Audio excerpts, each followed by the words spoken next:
Amós capítulo 5. Amós capítulo de número 5.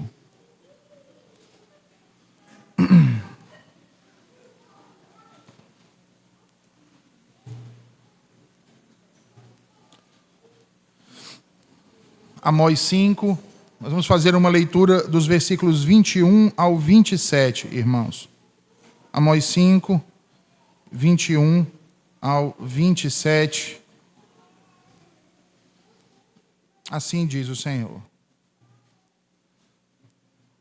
aborreço, desprezo as vossas festas, e com as vossas assembleias solenes não tenho nenhum prazer. E ainda que me ofereçais holocaustos e vossas ofertas de manjares, não me agradarei deles, nem atentarei para as ofertas pacíficas de vossos animais cevados. Afasta de mim o estrépito dos teus cânticos, porque não ouvirei as melodias das tuas liras. Antes corra o juízo como as águas, e a justiça como o ribeiro perene. Apresentaste-me, vós, sacrifícios e ofertas de manjares no deserto por 40 anos, ó casa de Israel. Sim, levaste Sicute, vosso rei, Quium, vossa imagem, e o vosso Deus estrela que fizeste para vós mesmos. Por isso vos desterrarei para além de Damasco, diz o Senhor, cujo nome é Deus dos exércitos. Amém. Oremos ao Senhor. Deus eterno, diante de Ti estamos, Senhor. E depois de lida a Tua palavra, aguardamos para ouvir a Tua voz nessa manhã. Toma o ministro desta igreja, Senhor, em Tuas mãos, para que seja boca Tua a falar ao coração dos Teus filhos que aqui se reúnem solenemente diante de Ti. Exorta-nos, Senhor, admoesta-nos, Senhor, e transforma-nos através da obra do Teu Santo Espírito, para nos assemelharmos mais a Ti, Senhor, e vivermos para a Tua glória. Tem misericórdia de nós, ó Deus, e nos abençoa em nome de Jesus. Amém.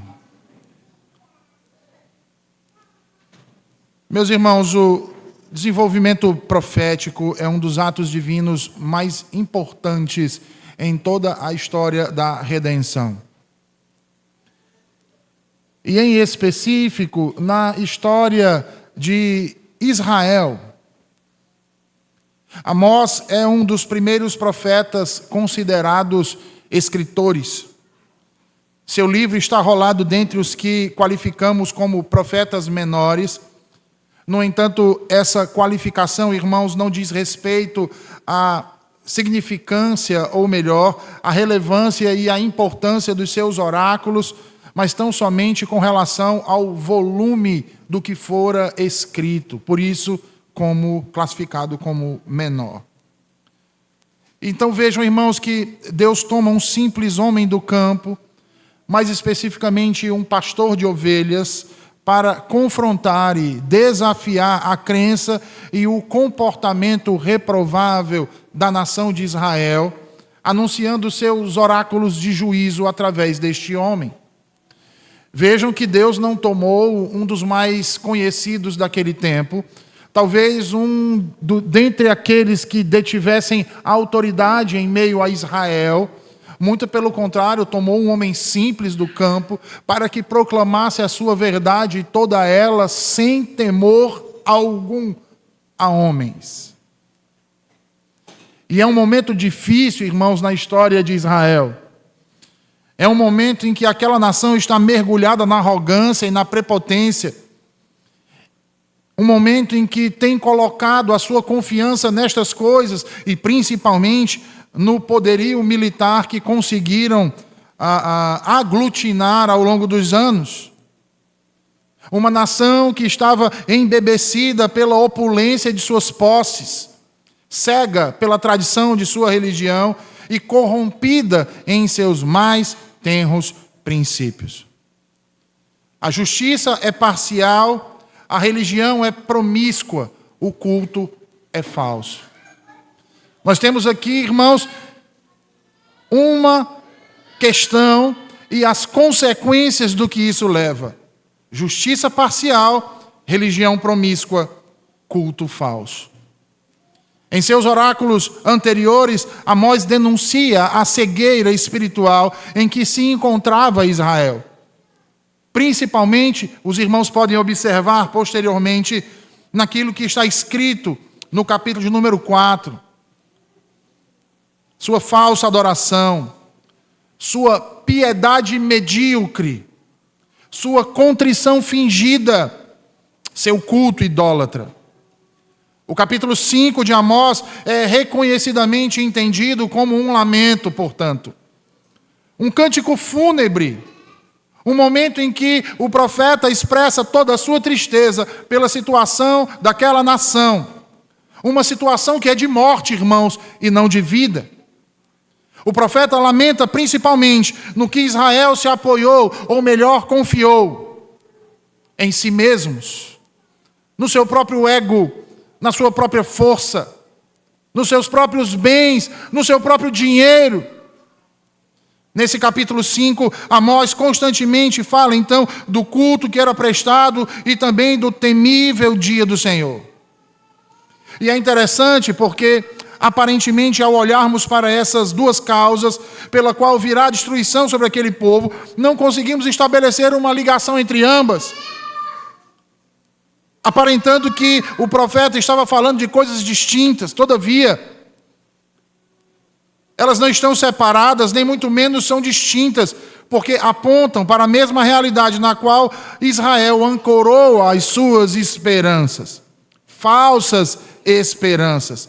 Esperança em si mesmos, esperança em seus reis, esperança em seus líderes, esperança essa das quais eles eram incapazes de atender, irmãos.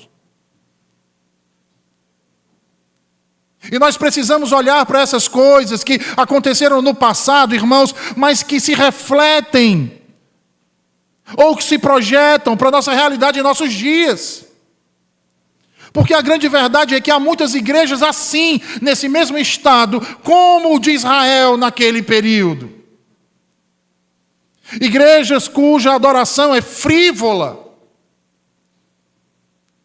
é falsa, cuja piedade do povo é medíocre. Eles fingem ouvir a palavra, eles se vangloriam de ter a palavra, mas não fazem uso dela, porque não vivem a partir dela. Não condicionam suas vidas à vontade de Deus, antes querem condicionar as suas próprias vidas à sua própria vontade. Então essas palavras são bem atuais, irmãos.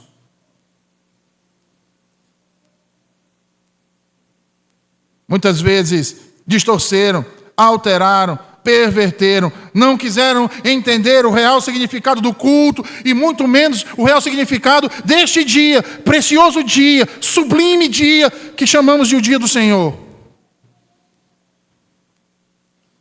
Quantos ainda não têm em nossos dias que fazem exatamente isso, irmãos? Tem este dia apenas como dia de ir para a igreja. Observe então que as palavras de Amós com os oráculos de juízo de Deus provocaram diferentes reações em seus destinatários. Nós podemos perceber, irmãos, que causaram, por exemplo, um impacto significativo nos assírios, um quebrantamento que certamente contribuiu para um arrependimento verdadeiro mediante a pregação de Jonas. Por outro lado, trouxe também endurecimento à tribo de Judá, que negou as acusações que lhes foram proferidas, e em Israel fez com que produzissem argumentos em autodefesa ou sugestões de como evitar o castigo de Deus, por exemplo, agindo de forma pragmática e falsa na dedicação dos sacrifícios e demais práticas litúrgicas. É só você ler o capítulo 4.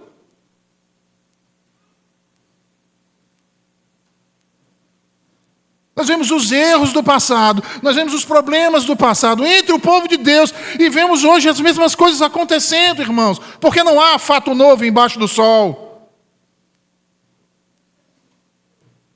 E a causa permanece sendo a mesma, pecado.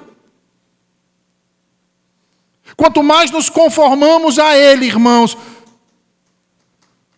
mais estamos suscetíveis a estas coisas. Israel se recusou a voltar para Deus, não se arrependeu de seu mal, se recusou a prestar o culto de forma devida e por isso o Senhor os rejeitou.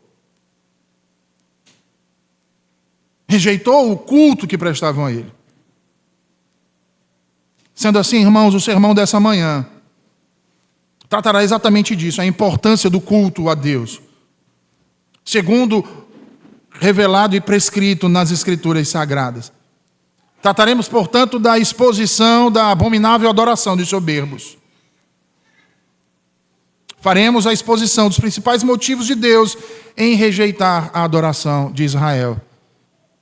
Para que, caso nos vejamos, irmãos, como estes, nos arrependamos desse mal.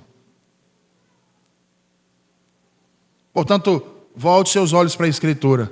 Volte para o que diz o versículo 21, onde eu passo a ler novamente. Deus diz: aborreço, desprezo as vossas festas e com as vossas assembleias solenes não tenho nenhum prazer.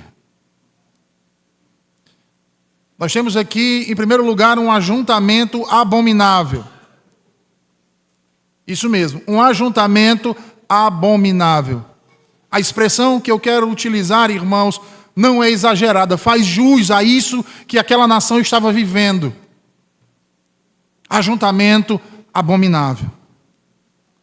Por que ajuntamento abominável? Ora, o culto a Deus, meus irmãos, é caracterizado pelo quê? Pelo ajuntamento solene do povo de Deus, que atende à santa convocação por parte do Senhor. Então vejam, irmãos, os termos que são utilizados é para expressar essa realidade, não é um convite. Não é uma questão trivial de dizer que muitas vezes a gente diz: fulano qualquer dia desses aparece lá em casa, na intenção de apenas ser educado. Não, aqui nós temos uma convocação. E não é uma convocação de homens. Não é o pastor que está convocando. Não é o prefeito, não é o governador. Não é o comandante. Quem convoca é o Deus eterno, Criador dos céus e da terra. Certamente eu e vocês vivemos constantemente na presença de Deus, irmãos. Mas aprove ao Senhor que em determinados momentos entrássemos em sua presença de uma forma especial, diferente do nosso cotidiano. Não individualmente, mas corporativamente. Observem que essa definição é claramente ensinada nas Escrituras. E é claramente ensinado nas Escrituras justamente em todo o desenvolvimento da história da redenção. Porque quanto mais se revela de Deus, quanto mais Deus se revela em sua palavra, mais claro isso fica. No entanto, nem todo tipo de ajuntamento solene ou culto prestado era recebido pelo Senhor. Era agradável ao Senhor, Deus. Porque o culto agradável ao Senhor, irmãos, sempre foi em conformidade ao que Ele mesmo prescreveu. E isso fica claro, irmãos, em textos como Deuteronômio 12, onde Deus diz: não fareis assim para com o Senhor vosso Deus, mas buscareis o lugar que o Senhor vosso Deus escolher em todas as vossas tribos, para ali pôr o seu nome e sua habitação, e para lá ireis.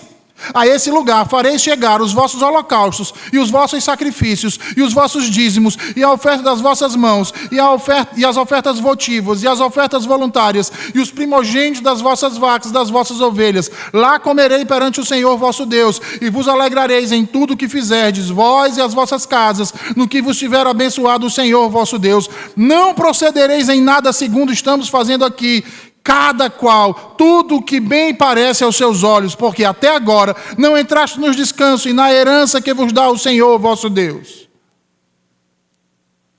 Deus está dizendo para o povo: olha, vocês vão chegar naquela terra, mas vocês não vão se aproveitar dos templos que eles construíram, da forma como eles adoram os falsos deuses deles. Vocês vão me adorar da maneira que eu vos disser. Vão observar a forma como eu prescrevi a vocês. E isso é reiterado, irmãos, quando ele diz no versículo 13: guarda-te, não ofereça os teus holocaustos em todo lugar que vires, mas no lugar que o Senhor escolher numa das suas tribos. Ali oferecerás os teus holocaustos e ali farás tudo o que ordeno. Tudo o que ordeno.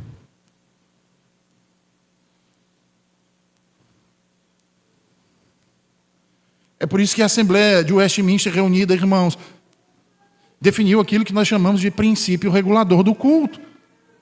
Adoramos a Deus não segundo o que queremos, o que achamos ser melhor, mas adoramos a Deus de acordo com o que o próprio Deus prescreve na sua palavra. Logo, o que ele diz deve ter, e o que ele não diz não deve ter, sob hipótese alguma.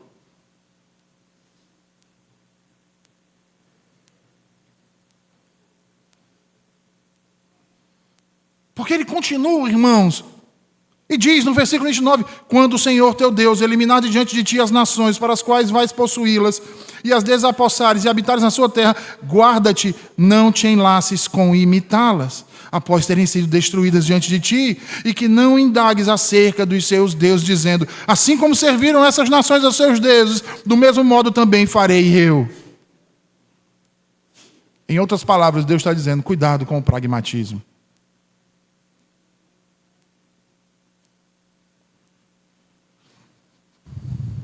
Porque hoje até mesmo tem lugares com placas de igreja que mais parecem terreiros de Umbanda.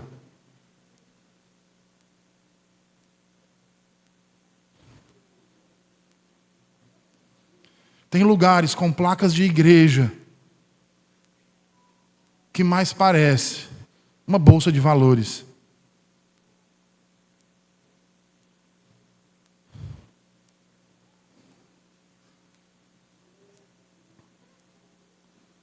Deus diz, não farás assim ao Senhor teu Deus, porque tudo que é abominável ao Senhor e que Ele odeia, fizeram eles a seus deuses. Pois até seus filhos e filhas queimaram aos seus deuses. E quantos em nossa geração não têm feito isso, irmãos? Ah não, eu vou sair da igreja, pastor, porque meus filhos não gostam, sabe? Eles preferem uma igreja mais moderna, que seja mais agitada.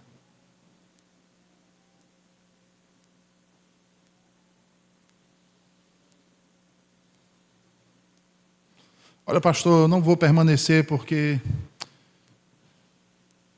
Como é que os meus filhos vão aprender a amar o Senhor se não tem cultinho na sua igreja? Porque a tia é que tem que ensinar eles a amarem a Deus no cultinho. Então eu vou sair da sua igreja.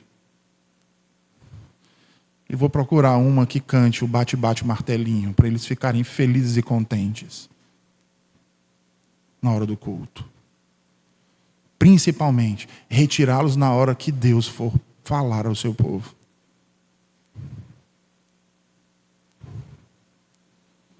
Às vezes a gente olha e acha que essa é uma novidade dos nossos dias, né? Olha o que Amós está denunciando, irmãos. Israel achava que quando se reunia, cultuava ao Senhor. Mas na verdade, o culto que prestava era um culto abominável a Deus. Observem aí os verbos que são utilizados aqui nessa primeira sentença: aborreço e desprezo. A tradução da Almeida Revista e Atualizada, de certa forma, ameniza o parecer de Deus acerca da adoração que o Reino do Norte prestava. Deus não aborrece o culto que eles oferecem como um tipo de insatisfação. Deus olha e torce o nariz. De maneira nenhuma, irmãos. Deus rejeita, porque Deus abomina o culto que eles prestam a Ele. Deus rejeita as festas, o ajuntamento solene dos israelitas. Os verbos aqui conotam a ideia de uma aversão por parte de Deus, quando Ele diz aborreço, e de uma rejeição completa, quando Ele diz desprezo. Em outras palavras, Deus diz, por intermédio do seu profeta: odeio suas festas e rejeito o vosso culto. E, meus irmãos, o repúdio de Deus é completamente justificável. A rejeição por parte de Deus é plausível e é para ser esperada por nós que isso aconteça, diante de um cenário como esse.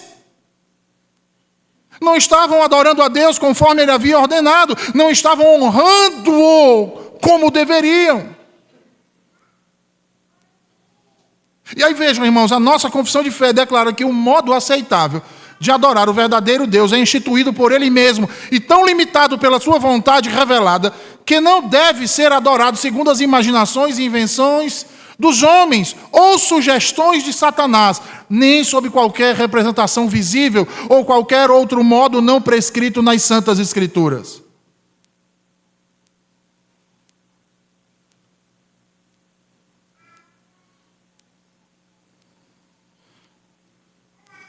E apesar de subscrevermos isso e de ensinarmos isso, quantos não tem por aí fazendo o contrário disso que nós acabamos de falar?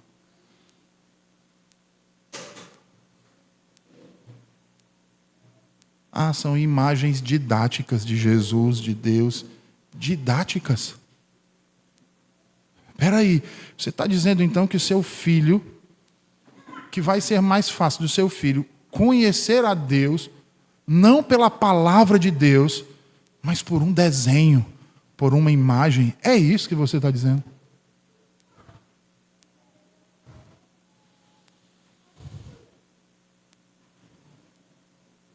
É exatamente isso que eles estão dizendo. Eles estão dizendo que a Bíblia, esses 66 livros que vocês estão nas mãos agora abertos aí, não é suficiente para fazer uma criança conhecer a Deus. Eles precisam de algo mais, como um desenho,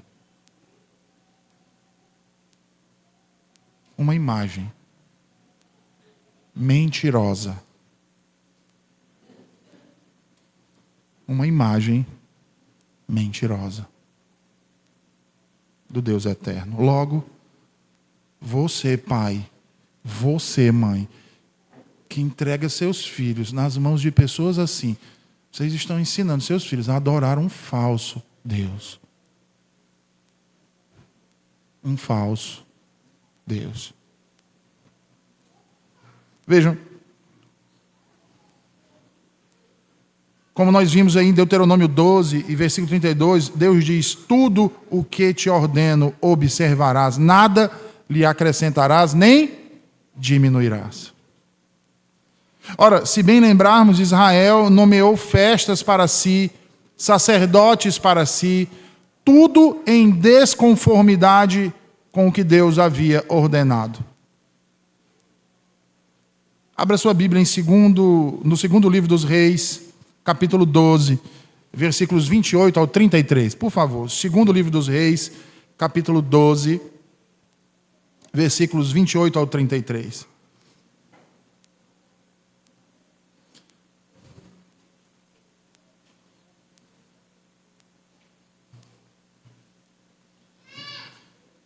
Segundo livro dos Reis, capítulo 12, versículos 28 a 33, diz assim: pelo que o rei, tendo tomado conselhos... Quem é esse rei? Nós estamos falando aqui do rei do reino do norte. O reino de Israel foi dividido e virou dois reinos, o reino do norte e o reino do sul. Israel, aqui mensurado e mencionado, é o reino do norte, respeito ao reino do norte. Então vejam, pelo que o rei, tendo tomado conselhos, fez 2 bezerros de ouro e disse ao povo: basta de subirdes a Jerusalém, vês aqui teus deuses, ó Israel, que te fizeram subir da terra do Egito. O que é que o rei faz? Põe um em Betel e o outro em Dan. E isso se tornou em pecado, pois que o povo ia até Dan, cada um para adorar o bezerro. Jeroboão fez também santuários nos altos, e dentre o povo constituiu sacerdotes que não eram dos filhos de Levi. Fez uma festa no 8º mês, no dia 15º do mês, igual à festa que se fazia em Judá, e sacrificou no altar. Semelhantemente fez em Betel, e ofereceu sacrifícios aos bezerros que fizera. Também em Betel estabeleceu sacerdotes dos altos que levantara. No 15º dia do 8º mês, escolhido a seu bel prazer, subiu ele ao altar que fizera em Betel, e ordenou uma festa para os filhos de Israel. Subiu para queimar incenso. Ora, irmãos, no 2º mandamento está expresso: o Senhor determina que não será adorado através de imagens. Ali ele proíbe que se faça uso de qualquer imagem sua, para qualquer fim. No entanto, o que faz Jeroboão? Manda fazer 2 bezerros de ouro, e o povo o adora. Sabe o que é a tentativa de Jeroboão? Vou reformar o culto. Vou voltar à tradição de nossos pais. Mas não a tradição santa. A tradição pecaminosa. Não é uma reforma que visa a glória de Deus. É uma reforma que visa a glória do reino dele, Jeroboão. Deus ordena que o sacerdócio seria exercido por homens da tribo de Levi. Jeroboão diz: não, quem eu quiser fazer de sacerdote, eu farei.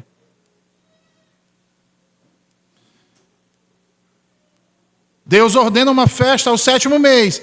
Jeroboão estabelece a festa no 8º mês. Meus irmãos, Deus detesta, rejeita e despreza o falso culto israelita. E a razão para isso é devida por causa de sua iniquidade, como diz o salmista, no Salmo 5, versículo 5, os arrogantes não permanecerão à tua vista, aborreces a todos os que praticam a iniquidade. Logo, o furor de Deus nas palavras do profeta Amós, irmãos, nos mostra um sentimento intenso de repúdio pelo que eles fazem. Os termos utilizados aqui pelo autor nos transmitem muito mais do que uma disposição mental equivocada por parte do Reino do Norte. Incluem atividades que se expressam de forma pecaminosa e que merecem uma resposta destrutiva. Quando Deus diz, não me agradarei, é uma expressão que contraria a reação normalmente positiva de Deus diante da adoração. Porque quando adoramos a Deus em espírito e em verdade, o Senhor se agrada do louvor, da adoração que o seu povo lhe presta. No entanto, aqui é o contrário. Porque Deus se ira com o falso culto prestado por eles. Pois suas expectativas são falsas e seus atos abomináveis diante de Deus. De modo que Deus não abençoa. Não apenas aqueles, irmãos, mas a própria nação. A própria nação. Apesar de não ser uma fonte confiável, mas, de acordo com o IBGE, 87% da população do nosso país se diz cristã. Se diz cristã. 64,5% se diz católico, romano. E os evangélicos, 22,5% da população. O restante está dividido entre adventistas do 7º dia, mórmons, testemunhos de Jeová e outras religiões. De modo, irmãos, que não é surpresa para nenhum de nós ouvirmos, principalmente por parte daqueles que estão no governo, de dizer que o Brasil é um país de maioria cristã. Ah, não, o Brasil é um país cristão.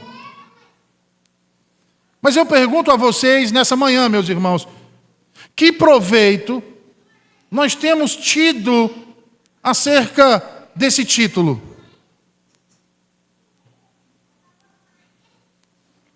Que proveito o fato de termos 87% do povo se dizendo cristão, nós temos obtido?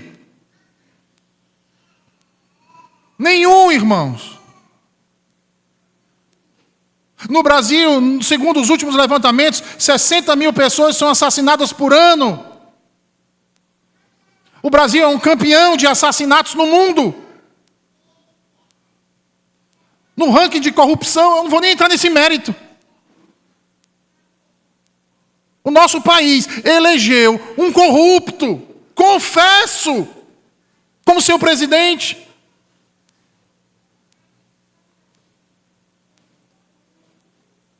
Quanto mais cristãos, mais justo deveria ser o nosso país, não é verdade? Mas no Brasil nós temos algo inversamente proporcional. Por quê? Porque a justiça que querem tanto estabelecer no nosso país não é a justiça de Deus, a única justiça verdadeira, mas a justiça de homens. E a justiça de homens é corrupta. Logo, lembra do início do sermão? Quando a justiça é corrompida, o culto é falso.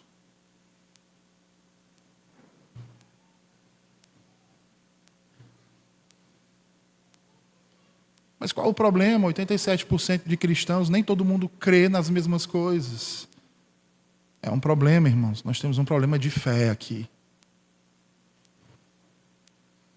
E eis aí o problema. É que muita gente crê em muita coisa diferente.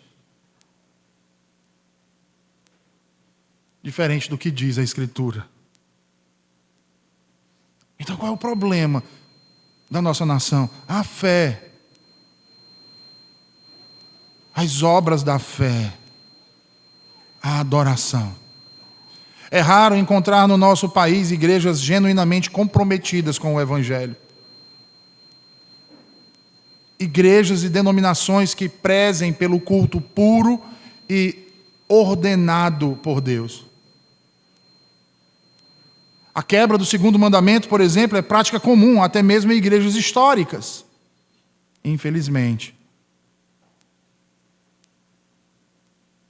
No Brasil, em tese, irmãos, 87% das pessoas estão cultuando a Deus, em tese. A pergunta que nós devemos fazer é: que Deus eles estão cultuando? Nos domingos à noite, as igrejas estão abarrotadas de gente, mas como é o culto que essas pessoas estão prestando? Se a palavra é deixada de lado, o Deus adorado não é o Deus da Bíblia. Há muitas invenções humanas que não encontram apoio na palavra de Deus por aí. Teatro no culto, danças litúrgicas, bandas de música tomando a centralidade do culto. Há determinadas igrejas hoje, irmãos, que têm um palco. E eu não sei os irmãos, mas eu observo muito essas questões de arquiteturas, de lugar de igreja. A maneira como os móveis estão dispostos. E há igrejas em que há um degrau onde fica o púlpito, que é de onde é proclamada a palavra de Deus, mas acima há um degrau maior ainda, para a banda se apresentar.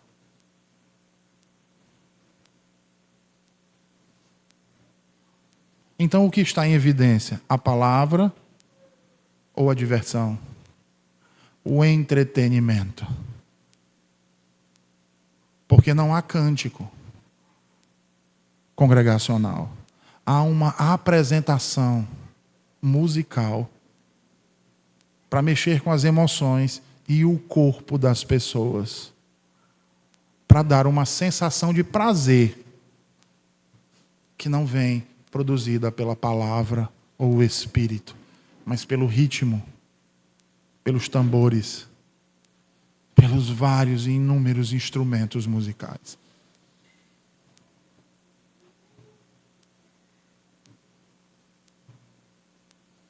Você quer ver? Esse tipo de ajuntamento não visa Deus, mas o próprio homem. É um culto para agradar o homem, para agradar a si mesmo. É por isso que é proibido falar de cruz, falar de sacrifício, falar de sangue, falar de inferno, falar de condenação.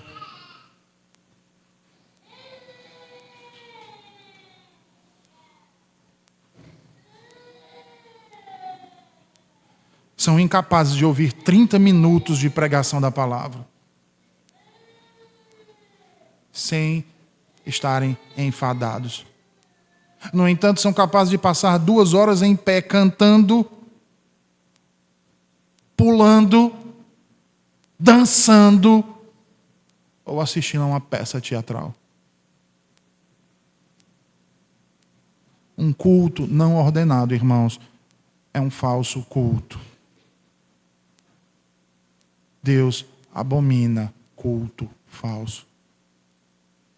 E Deus rejeita de tal forma que ele sente asco. Talvez as irmãs aqui entendam melhor o que eu vou dizer. Sabe quando você vê algo e lhe vem aquela vontade de vomitar? Você nem sentiu o cheiro ainda, só em olhar.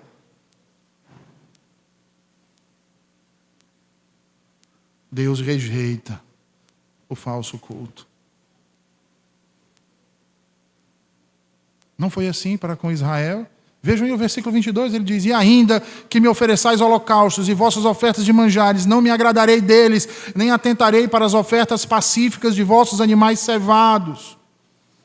A sintaxe desse versículo com a expressão e ainda que, irmãos, no começo nos remete a uma situação condicional, como se Deus desejasse mais sacrifício durante as festas, mas não é esse o caso. Amós utiliza 3 termos relacionados aos sacrifícios que eram realizados no templo de Jerusalém: holocaustos, ofertas de manjares e ofertas pacíficas. O holocausto está lá em Levítico 1, também chamado de oferta queimada. Era um sacrifício animal, todo oferecido a Deus. E nesse tipo de sacrifício, irmãos, todo animal oferecido era completamente consumido pelo fogo. Nós podemos observar isso lá em Levítico 1, nos versículos 3 ao 17.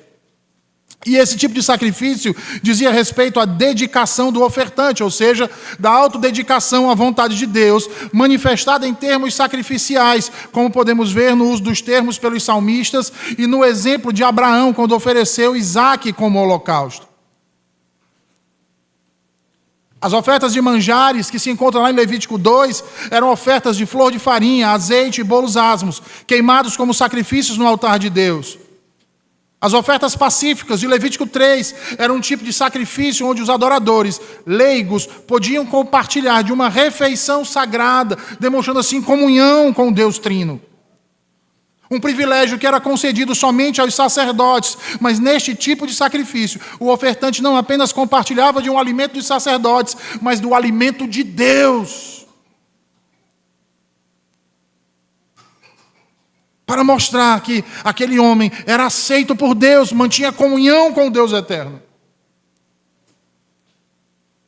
E ainda, irmãos, o tabernáculo e o templo, representando um tipo de corte real. A palavra hebraica utilizada aqui é tanto utilizada para se referir ao templo como um palácio real. Sendo assim, o altar como a mesa do rei e os sacrifícios que são apresentados como um banquete real que está sendo servido, não apenas de carne, mas de cereais e bebida. Logo, somente os que foram convidados pelo rei podem adentrar ao palácio, ao seu salão principal e cear com ele, fazendo com que todo aquele que comesse de sua mesa, sem ter sido convidado, como intruso, como ladrão, como salteador. É por isso, irmãos, que nem todos podem tomar parte e se assentar na mesa do Senhor quando nos reunimos para partir do pão. Porque é um chamado, irmãos, é um chamado para participar de todos aqueles que mantêm comunhão com Cristo. É um chamado exclusivo para esses. Não é aberto a todos e é dever dos ministros das igrejas supervisionarem isso.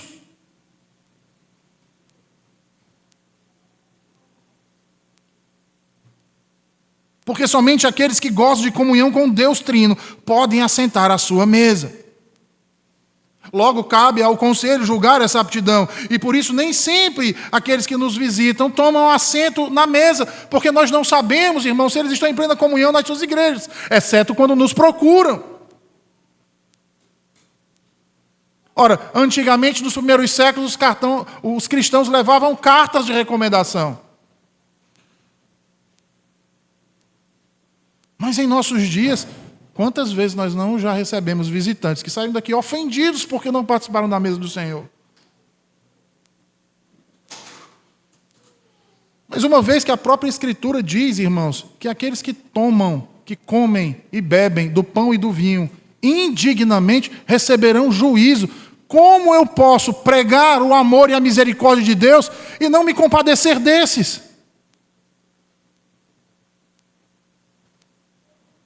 É como se alguém chegasse na sua casa e você, para dar as boas-vindas, entregasse um copo de veneno. Você faria isso?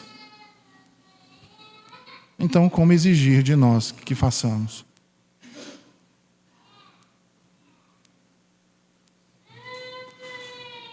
Isso não é agir com sectarismo, irmãos, mas agir de maneira prudente, zelosa, em conformidade com a palavra de Deus. Israel estava oferecendo esses sacrifícios e criam que estava tudo bem, mas não estava. Categoricamente, Amós anuncia que esses sacrifícios não eram aceitos. Deus sequer olhava para eles. Observem ainda que essa era uma reação esperada, apenas quando, em primeiro lugar, o ofertante não seguia o procedimento correto para o sacrifício.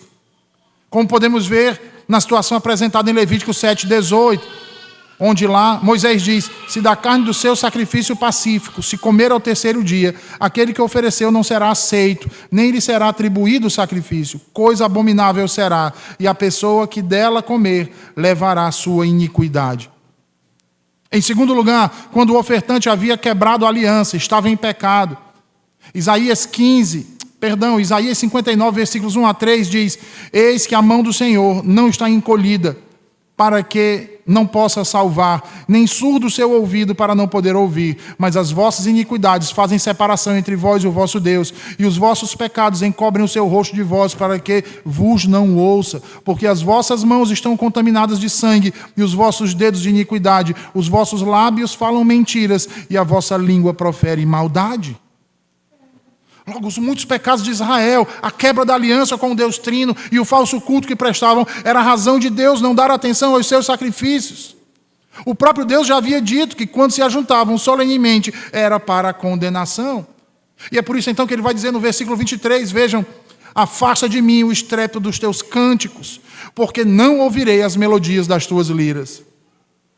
Os cânticos e as músicas enchiam o ar da festa e dos cultos regulares no templo, descritos como barulho por Deus. Há vários textos na Escritura, irmãos, como 1 Crônicas, capítulo 15, versículos 16 ao 24, capítulo 25, versículos 1 ao 8, que indicam que o uso da música era frequente na adoração desde os tempos de Davi. Em razão disso, encontramos por diversas vezes no livro dos Salmos ordens para que o povo salmodiasse ao Senhor, para que lhe cantassem um cântico novo. Muitos eruditos asseveram que algum tipo semelhante de música foi desenvolvido nos templos de Israel, ou melhor, nos templos do Reino do Norte. E como foi isso? Ora, eles cantaram os cânticos de Davi? Não, irmãos. Eles compuseram seus próprios cânticos para a adoração que eles mesmos queriam fazer do jeito deles, ao Deus deles.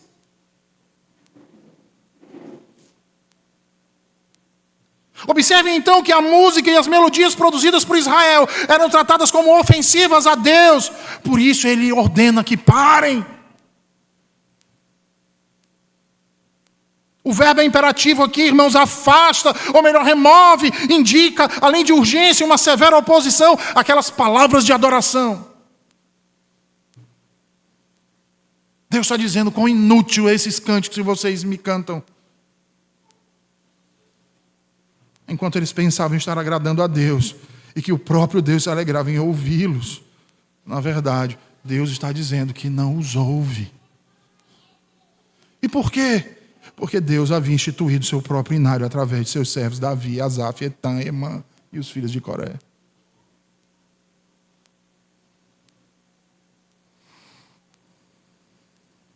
Williamson diz: a apostasia de Israel do culto verdadeiro pode ser resumido nestas palavras: aquilo que não lhes ordenara.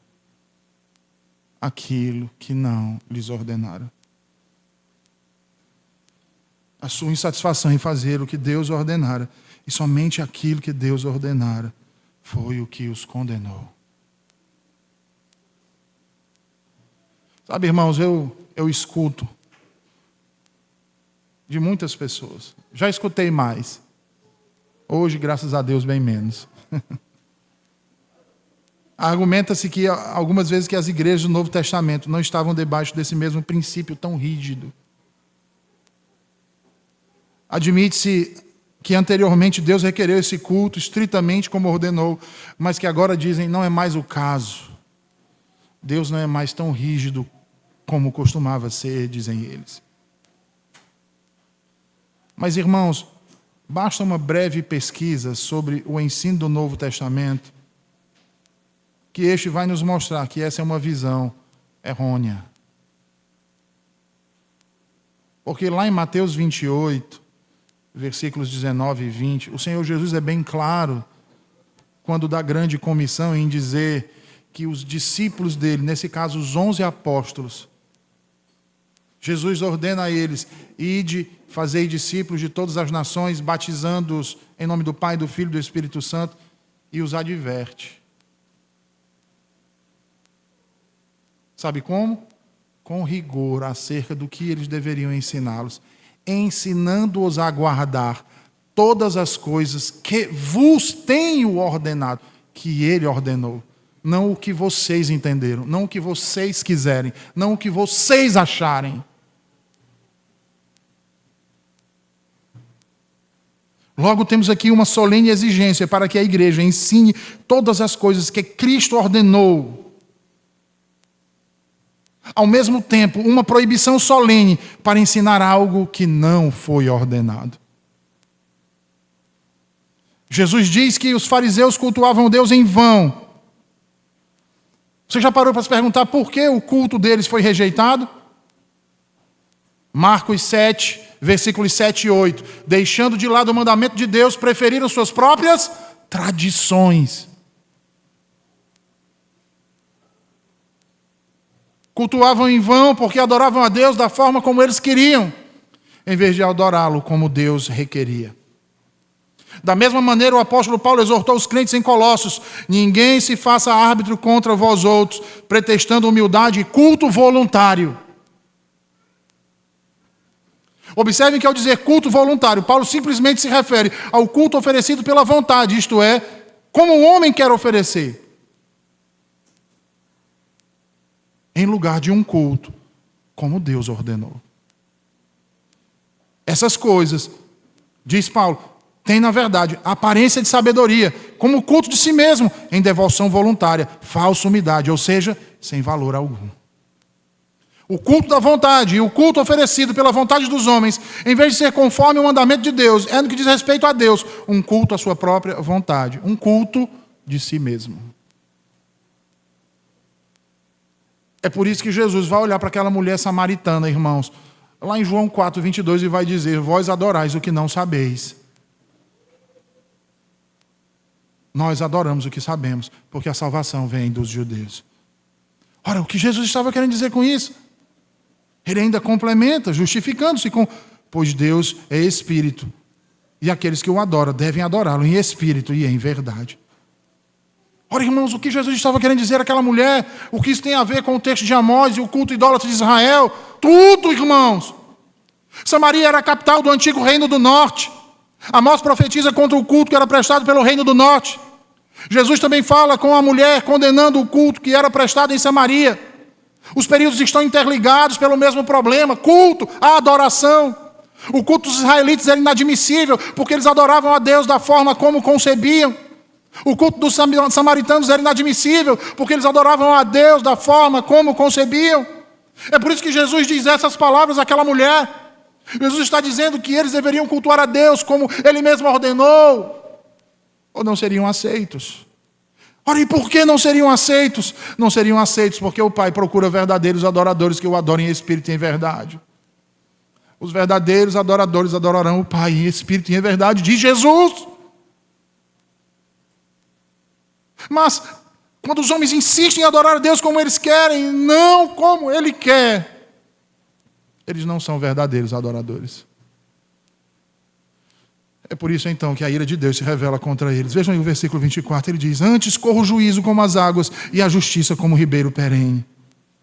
Ora, se nos versículos anteriores Deus rejeitou a adoração do templo como forma de comunicação entre ele e o povo, agora ele abre uma parte para a verdadeira adoração em sua presença.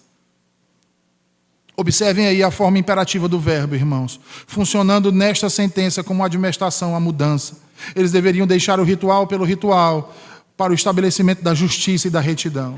A justiça, irmãos, deveria ocupar o lugar central na vida de todos aqueles que desejam entrar na presença de Deus. Um viver justo e reto é pré-requisito para a adoração verdadeira. Mas não um viver justo e reto que dependa de nós mesmos, mas do sangue que jorrou da cruz do Calvário para nos purificar de todo o pecado. É pelos méritos de Cristo, é pela justiça de Cristo.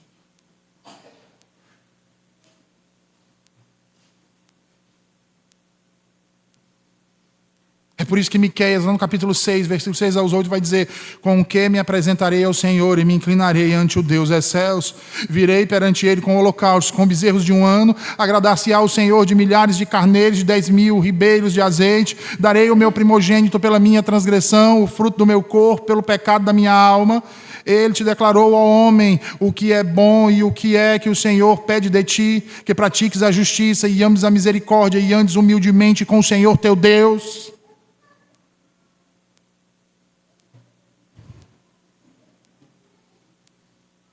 Se praticamos a justiça, irmãos, antes é a justiça de Cristo. Se amamos a misericórdia, antes é a misericórdia de Cristo Jesus por nós pecadores, que nos faz então andar humildemente na presença de Deus.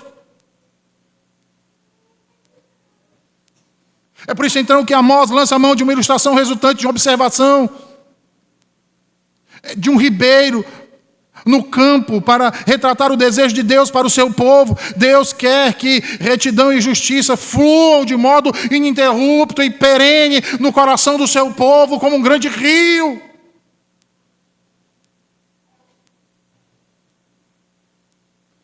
Um fluxo constante de justiça que só pode resultar de corações que desejam verdadeiramente agradar a Deus, procurando viver de acordo com a sua vontade revelada.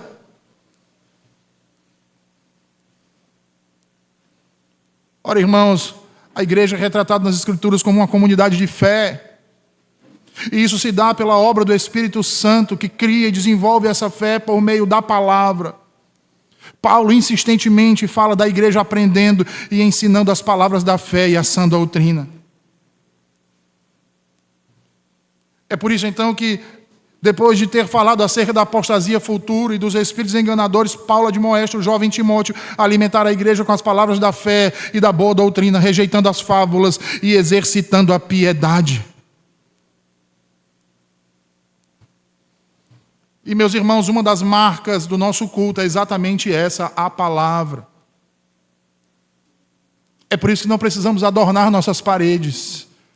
Tudo que precisamos é de um lugar central perante todos, porque a palavra deve ser central nas nossas vidas.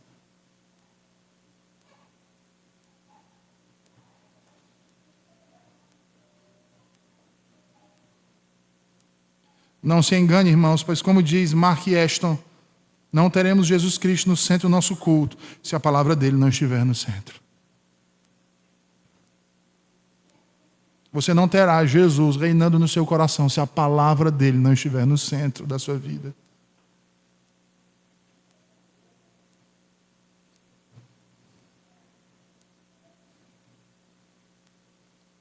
Como poderemos adorar sinceramente, sem estarmos interessados no que ele tem a nos dizer? Como vamos adorar o Deus da palavra se não damos valor à sua palavra?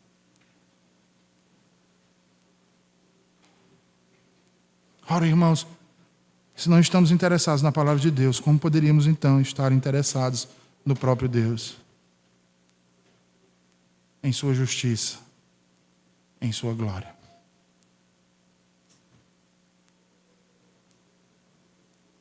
Por isso, então, para concluir, Amós então profetiza nos versículos 25 a 27. Apresentaste-me vós sacrifícios e ofertas de manjares no deserto por 40 anos, ó casa de Israel. Sim, levaste-se culte vosso rei, que vossa imagem, e o vosso Deus estrela, que vós mesmos fizestes para vós mesmos. Assim como outrora a nação não agradou a Deus durante o tempo no deserto ao oferecer sacrifícios, Israel, semelhantemente, desonrou a Deus, adorando a outros deuses. E por que isso? A falsa adoração, descrita no versículo 26, descreve a iniquidade de Israel no tempo de Amós. As referências aos falsos deuses, Quium, Sicuti, o Deus estrela, são mais evidências suscitadas para expor ainda mais o pecado de Israel. Entendam, irmãos, que em nossos dias, e eu quero me encaminhar aqui para o final, em nossos dias, talvez não estejamos com uma imagem de Quium nas nossas casas, não tenhamos vou usar o dito popular para melhor facilitar o entendimento, um santinho de Sicuti pregado no painel do nosso carro, nem muito menos nos reunimos à noite para contemplar o Deus estrela. Mas a grande verdade é que, infelizmente, muitos de nós têm erigido outros falsos deuses em seus corações. Outros falsos deuses em seus corações. Às vezes até mesmo pessoas da nossa casa, filhos, pais, amigos, famosos, políticos, ídolos, no qual dedicamos as nossas vidas e colocamos a nossa esperança. Eu lembro que na última eleição para presidente e governador, que os candidatos de direita foram derrotados, eu sou do Ceará, foram derrotados no meu estado e derrotados no nosso país. Eu lembro que algumas pessoas me procuraram e disseram: e agora, pastor, o que vai ser de nós? Eu digo: se a sua esperança de melhores dias está alicerçada nesses homens, arrependa-se, irmão. Arrependa-se, irmã. Nossos irmãos do passado tiveram César. Estiveram debaixo de César. Mas não colocavam a esperança de dias melhores em César. Mas apesar de César, perseveraram firmes em Jesus Cristo, que é em quem deve estar sempre a nossa esperança para dias melhores. Se queremos que essa nação, irmãos, possa haver verdadeiramente justiça e que as igrejas se voltem verdadeiramente a Deus, só podemos esperar por Cristo, por Jesus Cristo. Porque essa obra, irmãos, quem pode realizar é Deus. Não vai ser nenhum homem, não vai ser nenhuma instituição, mas Deus, e isso através da sua palavra, do Evangelho da cruz. Do Evangelho da cruz. Transformando as famílias, os indivíduos, as igrejas, e estes ocupando os lugares que nunca deveriam ter deixado vazios. Aí sim, nossa nação será transformada. Oremos por isso então ao Senhor. Senhor Deus,